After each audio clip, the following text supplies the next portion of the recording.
15 মে 2025 তারিখে মালয়েশিয়ার পুত্রজায়ায় অনুষ্ঠিত বৈঠকে বাংলাদেশের প্রবাসী কল্যাণ ও বৈদেশিক কর্মসংস্থান মন্ত্রণালয়ের উপদেষ্টা ড. আসিফ নজরুল, মালয়েশিয়ার স্বরাষ্ট্রমন্ত্রী সাইফুদ্দিন নাসুশন ইসমাইল এবং মানব সম্পদ মন্ত্রী স্টিভেন সিম চি কেওয়ের সঙ্গে সাক্ষাৎ করেন।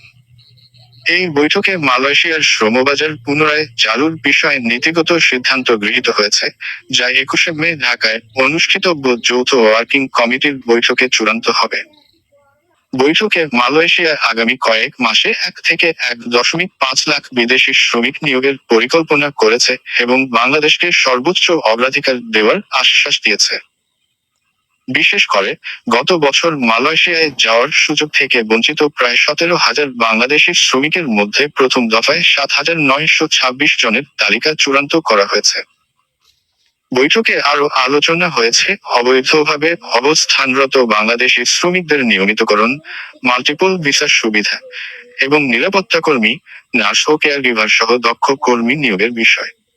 তবে মালয়েশিয়ার শ্রমবাজার পুনরায় চালুর জন্য কিছু শর্ত নির্ধারণ করা হয়েছে, যেমন রিক্রুটিং এজেন্সির বিরুদ্ধে মানব পাচার ও মানি লন্ডারিং মামলার দ্রুত নিষ্পত্তি, অভিবাসন ব্যয় কমানো এবং সহযোগী এজেন্সি প্রথা বাতিল করা।